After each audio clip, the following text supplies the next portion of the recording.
सबसे बड़ी चीज जो आपने कही है कि समस्त निर्माण कार्यों की टीएस और जो तकनीकी प्राकलन है वो एसओआर कम है और एसओआर में भेद है, अलग अलग है।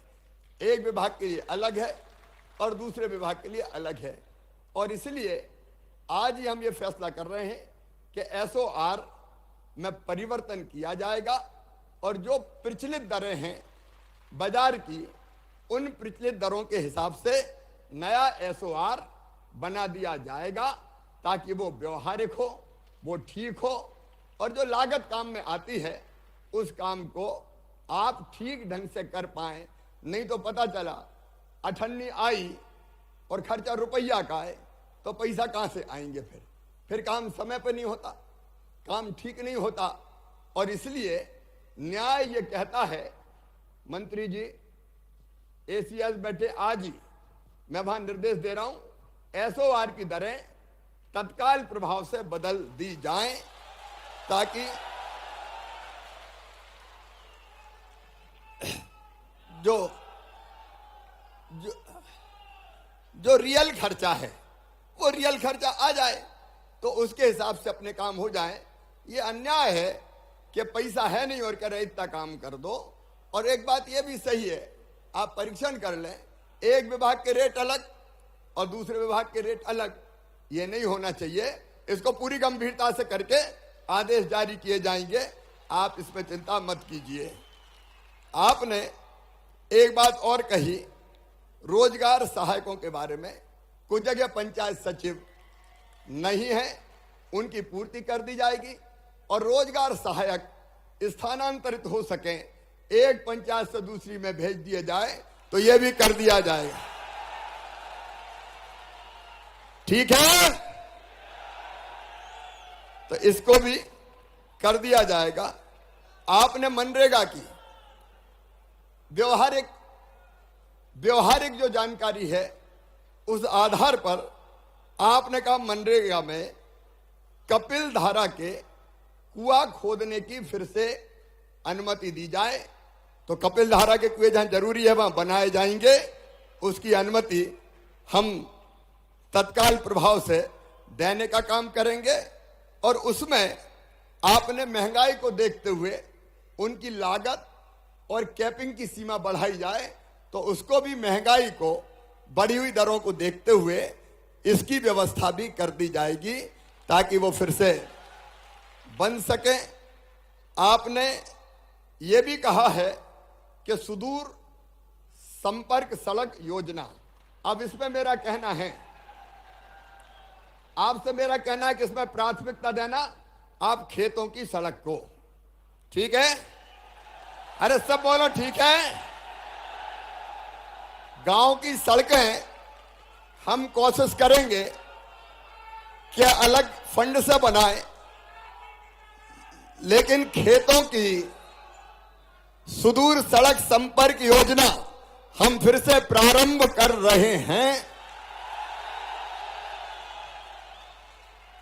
लेकिन उसमें प्राथमिकता खेत की सड़कों को दे देना आप, क्योंकि कई बार किसान ये मांग करते हैं कि खेत में जाने का रास्ता नहीं है, पगडंडी गड़वाट बनी है, तो वो बन जाएगी तो फसल का आना जाना ये सुगम हो पाएगा। बोलिए सबका सहयोग मिलेगा इसमें।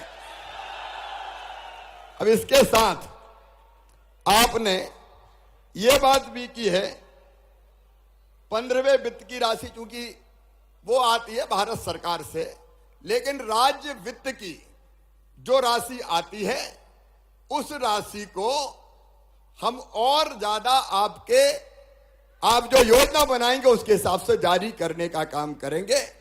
जो भारत सरकार का है वो हम भारत सरकार को लिखने का काम करेंगे। आपने इसके अतिरिक्त राजस्व विभाग के अंतर्गत नामांतरण और बंटवारा, ये अधिकार पंचायतों के पहले थे, फिर कुछ बाधाएं पैदा हुई, शिकायतें हुई, तो इसका परीक्षण करके मैं चाहता हूं कि नामांतरण जैसे मामलों में पंचायत के पास अधिकार आ जाएं। कोई गड़बड़ हो तो जिम्मेदारी अलग तय हो, तो उसकी व्यवस्था भी हम लोग तय करेंगे। अब एक और मांग मेरे पास आई है कि सीएम हेल्पलाइन में फर्जी शिकायतकर्ताओं के खिलाफ कार्रवाई की जाए। अब ये एक बड़ी समस्या हो गई कि सीएम हेल्पलाइन इसके लिए कि कहीं गड़बड़ हो तो शिकायत करें। अब ऐसे ग्रोह तैयार हो गए जो झूठी शिकायतें करते रहते हैं और झूठी शिकायत पे जांच हो जाती है और जांच के बाद फिर दिक्कत होती है।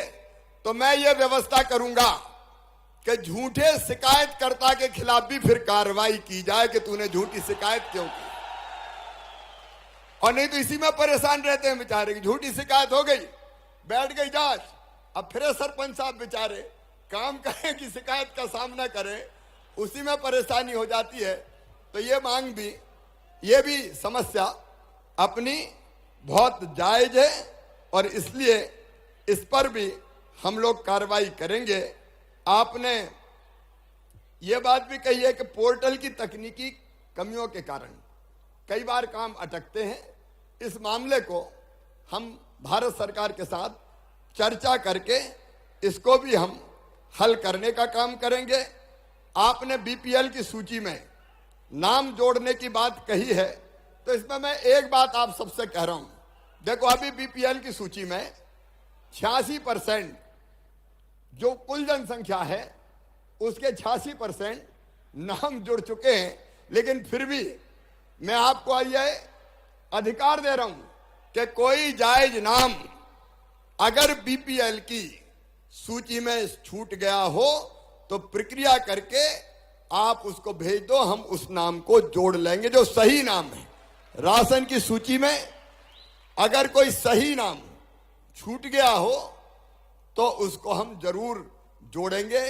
लेकिन एक जिम्मेदारी और, भले वो वहां मत उठाना आप, लेकिन अगर कोई गलत नाम जुड़ा है, ट्रैक्टर भी घर पे है, गाड़ी भी घर पे है और बीपीएल में भी है, तो बताओ उसका नाम काटा जाए कि नहीं? तो भाई ये एक बार तय हो जाए, कोई गरीब छूटे ना। और कोई, मैं सामान्य व्यक्ति की नहीं कह रहा, कोई सामान्य गरीब की नहीं कह रहा, लेकिन कोई बहुत ऐसा नाम जुड़ा है कि जिसका बीपीएल का कोई मतलब ही नहीं है, तो उसका नाम काटने का काम भी हमको करना चाहिए। वही न्याय है कि सही नाम छूटे नहीं और गलत नाम अगर है तो वो नाम कट जाए। बोलो भारत माता की।